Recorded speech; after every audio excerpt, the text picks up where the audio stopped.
Hi, good morning. So this is Ken Gretsch and Brandon Ramey here. We're doing our weekly podcast, and we just wanted to go over like what is it that we feel that makes us great leaders, and why do we see the production that we see out of our mentees. So we recently just opened this EXP real estate office, and I don't know what's going on, but everybody's taking listings, everybody's working.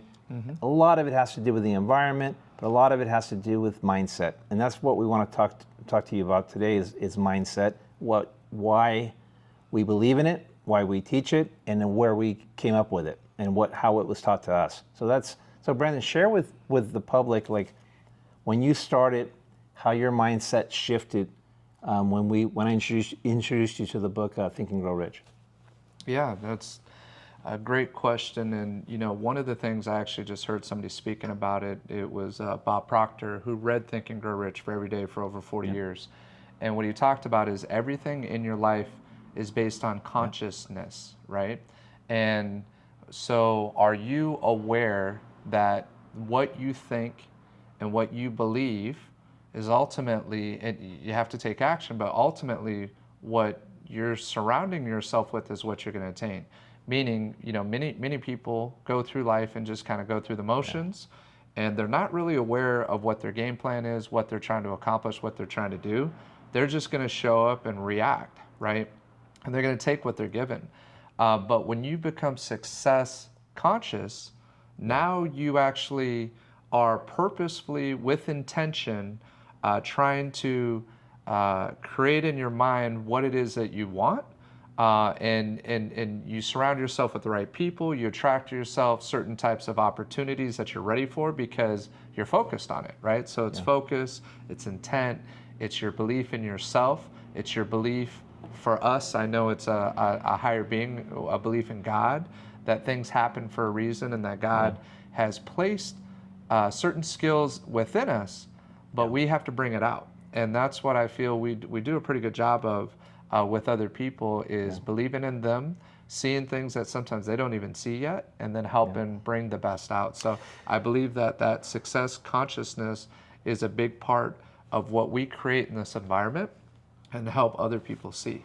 Now, on that note, what Brandon was speaking about is that, yes, Brandon and I, we believe in a higher power. And I believe that everybody, whether you're leaning towards science or whether you believe in a certain God or power, everybody can agree that there is some unanswered questions that we have. And we believe that we have things that we just haven't figured out. So if you look at if you look at the Bible, you look at all the scripture that was written from all the different religions, it all is based off belief. There's no way of proving a lot of it, but people believe in it, and they believe in it, and they believe in it, and believe in it, and then they have an outcome. Well, the same thing comes with what we preach and what we teach. Not just, I shouldn't say preach, but it's what we teach, is we have a basic understanding that we are not like any other creature on this planet. We have the gift of what's called intellect, where other animals and other species don't. So God, which I believe, made us with a spirit. So we have this shell that's our being, but within us we have this spirit. And whether, again, if you're leaning towards the science angle of it, you can agree that every living thing has a DNA and some kind of electrical current going through it, or some kind of power. We like to tap into that, and we talk a lot about that. And we didn't just make this up. He mentioned Bob Proctor. I just was listening to Bob Proctor. Think and Grow Rich is where we all go back to. Think and Grow Rich is a book written by Napoleon Hill, who interviewed, Carnegie, Ford. All of them believed in this higher force that was coming and telling them what to do. But they all had to believe in a certain thing. But Brandon's going to talk about some of the principles of the book. So, as we talked about the becoming success conscious, the opposite of that is poverty conscious, right? And You know, you hear a lot of superstitions, and I know kind of the way I grew up, coming from pretty limited means, we were very superstitious, right? Like if we play baseball. Baseball is all about superstition. You don't step on the white line, right? You always jump over the foul line. There's a lot of superstition that's involved, but in reality, it's not luck. And this isn't luck. And when you have what we also call God's grace, it's because you're in alignment and you're doing things for the right reason. You're serving others. Your focus is outward. And when you focus outward and you focus on service, it's amazing how now all the answers start coming to you for challenges and things that you may feel stuck in a situation that you just can't kind of figure it out. And we're stuck in our own head and we feel paralyzed and we can't take action. You know, we talked about it yesterday in our training that everybody here had to make a decision, a difficult decision. Yep. And decision and being decisive is one of the key principles in being successful. Those who waver and kind of go back and forth and can't commit also have the same problem and issue with becoming successful because they can't decide. You have to be okay with failure. You have to be okay to make mistakes and understand that that is part of the process, and that's also a necessary ingredient in order to become successful, in order to attain your goal. We have an idea, we have a plan in our head, we start taking action, and we're fearless in terms of making mistakes. And as we're making those mistakes, now the plan starts shifting and changing because we realize that we only had half the equation. We had half the idea in our head, and the other half comes to us through focus, through what's called a burning desire. You feed that desire, and you become obsessed with it. And it's, you know, again, negative things that society talks about, having a one-track mind is actually a great quality because it means that you're not easily distracted. It means that you stay focused and committed and persistent till you achieve that goal. If a client hires us to sell their home, we are going to do everything ethically within our power to take action to make sure that they ultimately get the desired results that they're looking for. And we're not going to stop. And just because the interest rates may not be what we like, just because there's certain factors, you know, even COVID coming in and things that literally put a halt on you doing things the way that you've done it before, there's always an answer. You can always figure it out, right? Yeah, and you have to understand that we as children, when we were born, we have this brain that's open-minded. And as humans, we have, like we mentioned, intellect. We have the ability to look at things objectively. We have the ability to take something of energy and create something else of energy. We have all these gifts, but what happens is society and the things we put in to our head, as far as like the news or what's going on in the market, affects and clouds. We can't see the light of day because we're clouded with what's being put over us. But what you have to understand is that you have this spirit, and this spirit always wants to grow. The spirit within you always wants to be better, whatever it is. If it's running, you want to run faster. If it's jumping, you want to jump more. It's the negative stuff that you're putting on there that's going to stop you from becoming who you are. And I was telling this yesterday in the class, a lot of people, they always see themselves as an extra in their own movie instead of being the star. They're either a backup singer, they're never the lead singer. Why? Why is that? You have the ability to change who you are. You're doing it all the time. You observe, you take in what someone says, and you're forming who you are. Well, perspective is what you need to change, your perspective on what's going on and how you see things. So, for example, now when I put down an issue, a problem, when I look at it, yes, this is what I look at.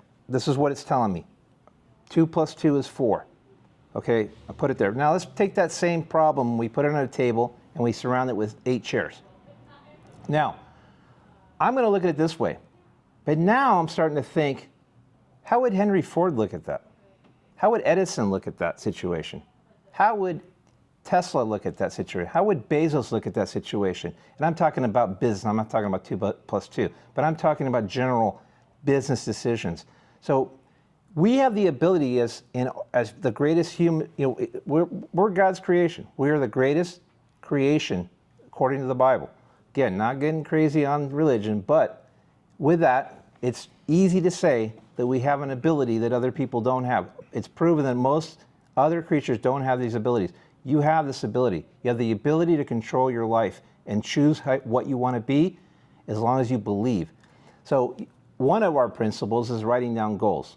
Having a goal and writing it down and believing in that goal. And taking it out and reading it over and over and over. Why do we do that? Well, like for me, when I switched this job, I was telling Brandon this, telling the class this yesterday, yeah, it was really hard making this decision to switch companies, come over and switch to leave what you have. I have a lot of responsibility. I have 4 kids, I got college, I'm taking care, and hey, I gotta take this leap of faith. Well, guess what? When you do take that leap of faith and you are all in and you believe in it, things will happen.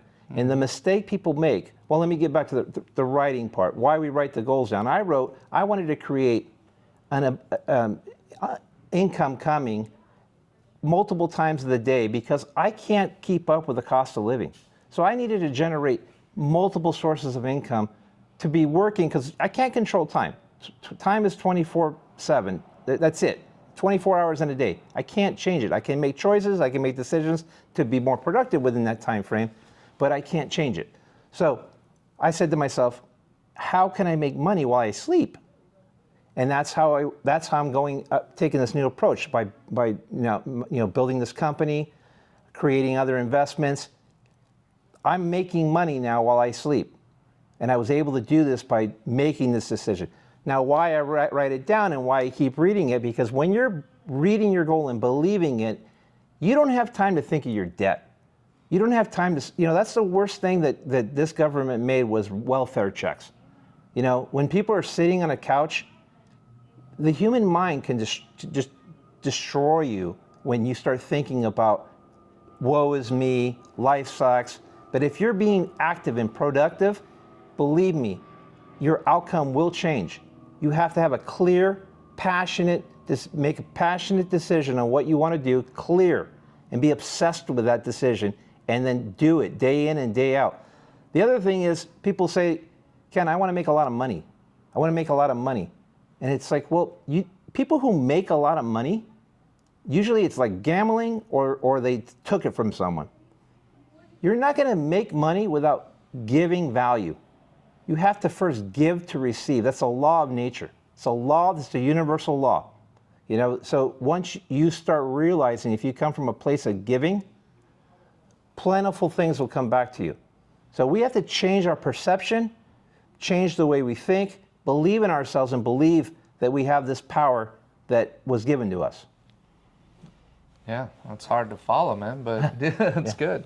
A lot of good stuff in that. The cool thing that I've seen, that I've witnessed, is just the change, not just in ourselves as we've grown and faced different challenges and we have new challenges, but really seeing the agents that we've attracted, that we've attracted to build this environment, and seeing how they work together. Yep. And that's another big thing, is it's about understanding how important harmony is, and creating harmony, whether at home, with your spouse, with your significant other, with your kids, with your family, how important that is. And then also the importance of harmony in your working relationships. Yep. A lot of people in our business, because of scarcity, because of coming from a limited mindset, want to hoard everything and not open up. And they don't realize that you're actually blocking off the requirement to be successful, because you're thinking so short term, because you want to pay bills, you got to pay bills, you got to do, like, I'm not knocking it. What I'm saying is there's a switch that can be flipped on or flipped off. And a lot of times it's off and not allowing success to be poured into your life, right? And opportunities. And, you've reminded me at times when I'm going through struggles and challenges, like, hey, that's not you. Like, this is how we think. Yeah. This is what we do. Yeah. And so I think it's also really important, and it's always a previous mentor of mine had always shared, like, who are your top 5 most important people? Who do you think you need to keep close to you? Yeah. Who do you believe are successful people that you need to keep close? And I'm not saying to exclude family members, because family members are obviously important. But you also have to understand that some family members can mean well and put you in a negative or a fear state, right? And so you have to protect yourself, still love, still share, and be able to influence really by your own success, right? And success isn't just money, as we talked about. It's grown in spirituality. It's grown closer to God. I used to be afraid to talk about it. I'm not afraid at all to talk about it. If anything, I want to talk more about it because I know how beautiful that relationship is. When I'm angry, when I'm upset, when life's not going the way that I want it to go, that I can tell you sincerely that's my first reaction now, which I'm grateful for, and I want to do it more. It's I keep talking. I feel like I'm the promoter of this show called The Chosen, right? And I'm like, Ken, you seen The Chosen, man? He's, man, I just got into Breaking Bad. And I was like, dude, that's a great show. Breaking Bad's intense, but gnarly on so many different levels for any of you who've seen it. And I'm like, you got to check out The Chosen. You're gonna love it. Ken also got me onto The Men Who Built America. Great series. If you're looking to watch something that is inspirational, and you have to. The Food That Built America, The Man That Built America, all of it is great. And it's historically accurate, and it's also it shows they're going through the things hundreds of years ago that we're going through today in a different type of format. And every one of them was near bankrupt. Right. And they were all in, and they made this commitment. And once they got past that, they figured it out, and they were giving and giving and giving. And believe me, some of our greatest leaders all went through the same things that you may be thinking. And I will tell you, as the humans that we are, the beings that we are, you have to understand you have a choice into reacting to what someone's putting in. So if you're arguing, let's say, with someone, you have the choice of like just saying, I don't care what you're saying. You can keep yelling, you can keep doing whatever, but what you're saying is nonsense. Or you can react. You don't have to say that, but you can just take it, listen, and then, not react. But a lot of times it sets us off. We react. And that's what we have to start learning as well, is controlling our emotions, controlling, why should my path change based on someone else's non-belief that I'm going to be successful? Why should I, when people used to tell me, you can't do that, you can't, and I would just change it in my head and I'd say, no, you can't do that. Don't tell me what I can't do. And I'll tell you, the other thing is resourceful. Being resourceful is huge. And Brandon right now, he brought up some tips this morning that were amazing. They just were spot on.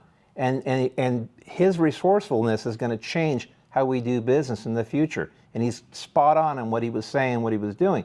But I'll give you examples like I can't stand when someone says, let's say I need business cards or I need signs, and they go, well, it's a month out. It's not okay. If I'm holding myself at a higher level, I'm not going to be okay with that. I'm going to do whatever it takes to figure out a way to get it tomorrow. And I'm not going to let other people's laziness or incompetence or whatever their excuses stop me from being all I need to be. So if I'm taking the time to regiment myself, time block myself, study, learn, if you're going to come to me and you're going to ask me to help you, you better be doing the same thing. And if I'm working or hiring you and paying you, you better be providing the same service that I would provide, or I'm not going to work with you. And that's fine. I'm not going to get upset or nothing, but I have to find the answer. So being resourceful in what you're doing. As a matter of fact, when we met Will and Eli, how that went about, I don't know if I ever told you, but we had a social media company from New York, top company, coming to do a presentation in our office. This is when we worked at Century 21. I had this thing planned out weeks in advance. 150 people were showing up to this event. We had a venue. We had everything booked out. I get a call from our Santa Clarita office, and they said, hey, we can't sign in. And I said, what do you mean you can't sign in? They said, hey, it says it's full. I call the company, and I go, hey, can you open this up? I mean, it's not full. We're going to be on Zoom, too. And they said, they didn't call you? And I said, what do you mean they didn't call me? And they said, we're not coming. Now, this was Friday, and the event is Thursday. Well, I'm not okay with that. I made a commitment to these people, these agents, and I wasn't okay with it. I was ticked off, told that company off. I mean, I was like, man, like that's the way you do business? You weren't even going to call me? So what did I do? I started going on YouTube. I couldn't just bring in any cheesy marketing company. I had built this up to be something advanced. And people were expecting a certain degree of it being advanced. So I went on YouTube, started looking at new found things. And because of my previous background, I have a way of sort of vetting what's real and what's not. Ran into Jesse and can't even remember the other guy's name. But they had this YouTube channel, a whole full-on YouTube training. And I went in, called the guy. I sent him a direct message. They were nice enough to call me back Saturday morning. Saturday morning, I get a call. I start talking to Jesse.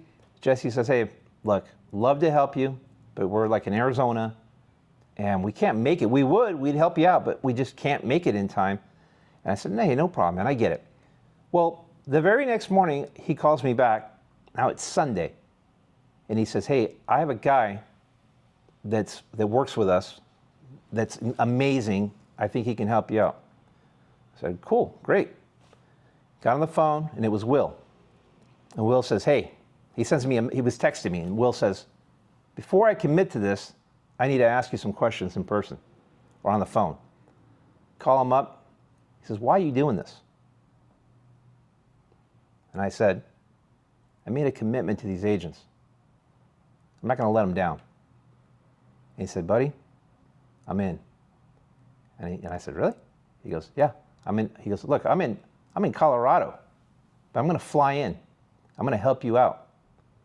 And I'm like, oh man, like I don't have a lot of money. I don't know if I can pay this guy. And Will says, look, I made a commitment. And he told me, he goes, I made a commitment to God. He said, when God asked me or put something in front of me that's challenging, I made a commitment that I was going to help people out. You're putting something in front of me, I can't welch on my commitment. He goes, you're down, and I believe that you are doing this for the right reasons. I'm going to help you out. So Will came out. Now, Will, if you don't know who Will Grimes is, he's a national speaker. This guy's on Drew Barrymore's show. He's on stages throughout Las Vegas. Guy flies out and gives probably the best presentation that Brandon we've ever seen. Now, granted, the room was half the size because half the people wanted to see that other company. They didn't know who Will was. But I will tell you this, it moved me, and it moved Brandon, and about 5 other people in the room texted me immediately and said, where'd you get this guy? And the point of the whole story is,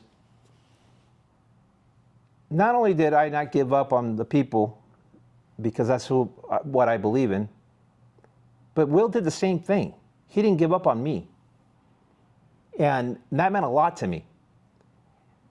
Both people now, which is Will and I and Eli and Brandon, all 4 of us, we're working together now. We chose to leave and work together, collaborate, because we believe in the same type of principles.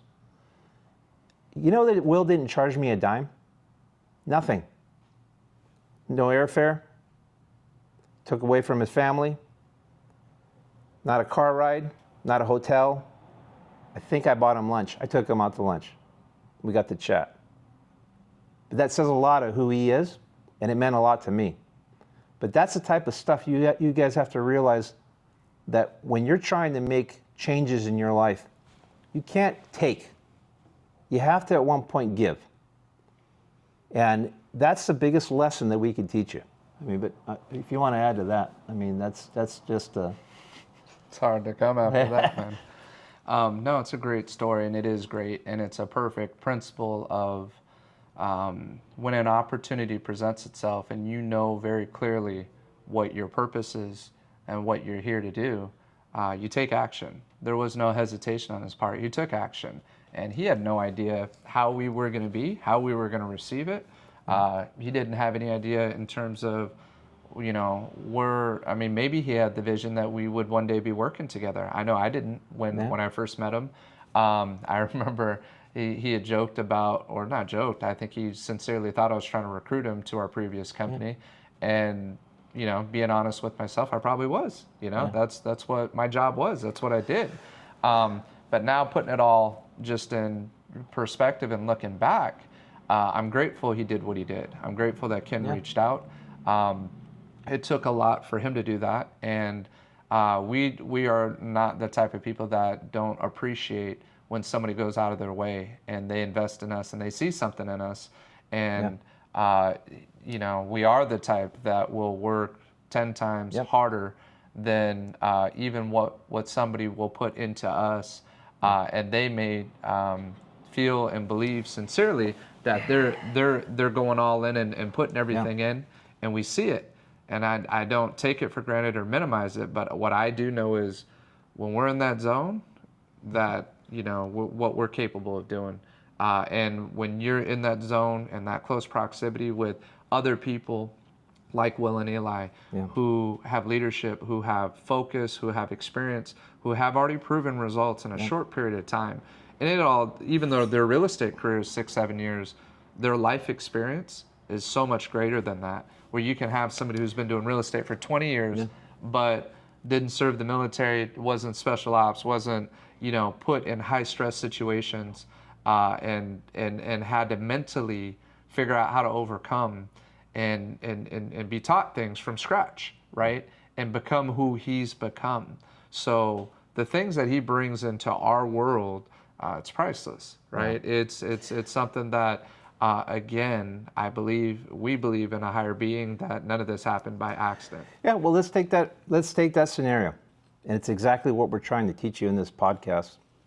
So Will now that we know him, has a dream of growing to, you know, 1,000 agents. Not once when he came over did he mention his company. Not once did he mention to me his dream of having 1,000 agents, you know, in his background. It's 20,000 agents. Or 20,000. Well, I thought it was 1,000 first, whatever. Whatever his goal was, he didn't mention it to me. He never talked about his company. He didn't ask to recruit me. He didn't do anything. He did it for the reason that he showed up. But he manifested the fact by giving, and his passion and his dream was to grow. Guess what happened? I joined him. So that's the principle. The concept is, you don't know where it's going to come from. You don't know how it's going to come to you. But believe me, when you stop taking and you come from a place of gratitude and giving back in what you do, things come, and they just keep coming. I don't think it's by luck. I just don't. And lately we've had things placed in front of us, opportunities, things that are happening that we never dreamed could happen. Right. And people go, you're lucky. You're lucky. I'm like, I don't know.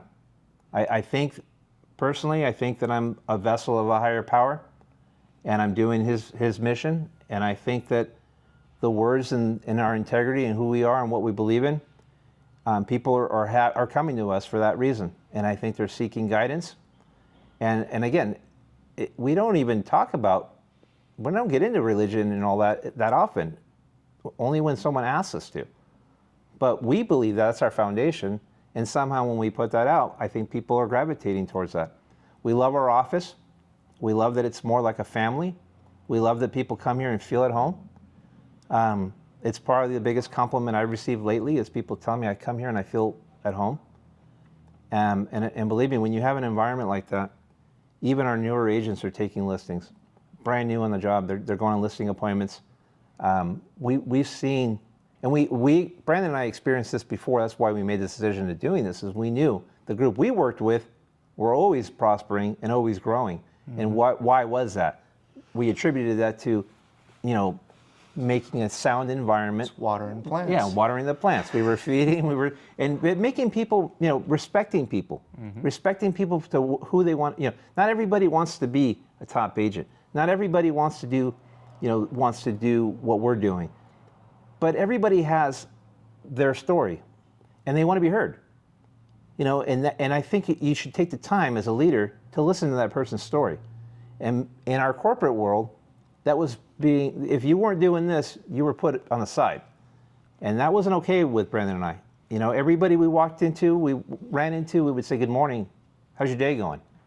And believe me, no matter who you were, if you weren't doing well, I guarantee you Brandon would be there to help you.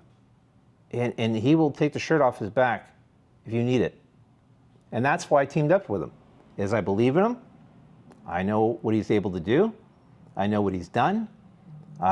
He's a pretty damn good rapper and dancer, by the way, too. I don't know if you've seen him dance, but he's pretty good at that. Yeah, now his nose is growing right here. I gotta transition it just a little bit because it's and thank you for saying what you've said. One thing that I really appreciate is, you know, my buddy Ken reached out to me over the weekend, and he, you know, we had to swear to secrecy, so I can't tell you where it's at, but we were able to take our sons on an awesome fishing trip, right? And just taking the time, which it's easier said than done, right? Because right now both of us are operating at a level just in terms of what we've taken on and our responsibilities, not just to our own families, but to the families of the people who have trusted us to come join us. It's not easy to balance, and there's a lot of sacrifice that's going in right now, right? So we're grateful for our significant others, our families, for understanding that we're putting in more time now. But to be able to create some time and create some memories like what we did this weekend was awesome, you know, and it's one of the coolest things, and that's just You better not reveal the fishing. I'm not going to give the spot. All right, good. But we caught some big fish, and of course Ken always had to one up me. I caught a decent sized one. Well, I hooked it. My son reeled it in. Right, caught a decent one. I'm like, wow, this is big. And then Ken's comes in. It's got to be almost twice the size of the one that I catch. That's just how he is, right? And then and he just kept catching them. And then his son caught one at the very end. So every single person caught a fish.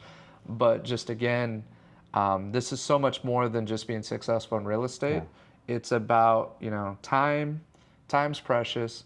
Our kids aren't going to care how many homes we sold, how much money we made. And we know, like we joke about, like we feel like we're in college right now with having to be resourceful and be mindful of what we're spending, right? Which you always should be, no matter what. Times are good, we should still be mindful, right? Times aren't good, or you're starting out and you got to pay a little bit more. It's seeing that bigger picture that really keeps you going. But just grateful for that balance. I wanted to share that. I appreciate that, and I love that moment. You know, taking the kids out, doing that, and that bonding time with your kids. You shouldn't take it for granted. I mean, it's funny how it's such a simple thing, but it could be so uniting and so memorable. And I look back at my life and I think everybody on this podcast or looking at this, viewing this, can look back. And if you think you're the fondest memories with your family, it's not these elaborate trips. It's eating dinner with them. It's a car ride. It's stopping at this park. It's going to be something that's very simplistic, but it's just time. It's time that you spend with them. Now so I will tell you, at my age, I'm not the young pup anymore. Starting a third career, it was not the most exciting thing to want to do. But now that I'm doing it and being challenged and pushed, I'm excited. I haven't been excited in a while. And waking up every morning, it's my own company. It's Brandon and I, we own this company. But now I'm working harder than I ever worked for any other boss. Because we are seeing now the fruits of our labor. We're seeing what it's going to be, what it's becoming, and what we're growing. And we've been wanting to do this forever. So when you believe in something and you enjoy it, it's not even work. Right. Now, is it easy? No, it's not easy. Am I being tasked to a level that cognitively I'm not at the same level I was when I was 28? Am I tired? Yeah, I'm tired. Am I comfortable with what I had and what I do and what I've done? Yes. Am I going to have to get out of that comfort zone? Absolutely.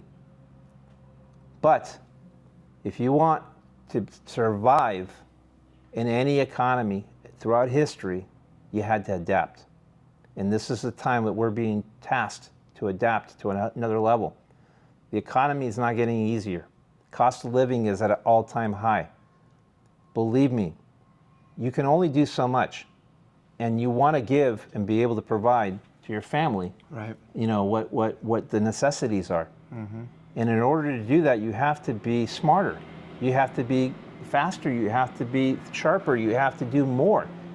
So making the proper decisions, having the proper leadership is crucial. Having someone to coach you and guide you, we're being coached right now. Yeah, I have 25 years of experience. Guess what? I'm being coached. Brandon's being coached. 20-something years as a practitioner. Because you can always get better, you can always get sharper, and it's always, like I said, we talked about the table, we talked about the 8 chairs. It's finding a new perspective and listening to other people's perspectives that are, and look, you're only going to grow by the books you read and the people you surround yourself with. So those people and those books better be people that have done something. A lot of people that'll copy someone and have never done anything and aren't willing to do anything. Mm-hmm. And that's where you have to be careful. So that's the thing that we used to laugh about, that Brandon and I would hear these people and we'd go, guy's never sold a home in his life. Right. You can tell. He's just regurgitating someone else who's done something. I do that too. Half the stuff I say came from all great speakers. You know, all of them. Half the stuff, but guess what? It's my script now. I did it. I took what worked, made it work. It's my script now. Now someone's going to copy me one day. But I'm not going to tell you something if it didn't work and if it's not going to work. Now, if I don't know, I'm going to find out the answer. Can I be better? Yes, I can be better. Can I always want to grow and want to be better? Absolutely. Because if you're not growing, you're dying. And that's not what I want to do. I can't sit at home. I have to play basketball twice a week. My wife says, what are you doing? You can't even walk. And I'm like, I'm not sitting on the couch. Not happening.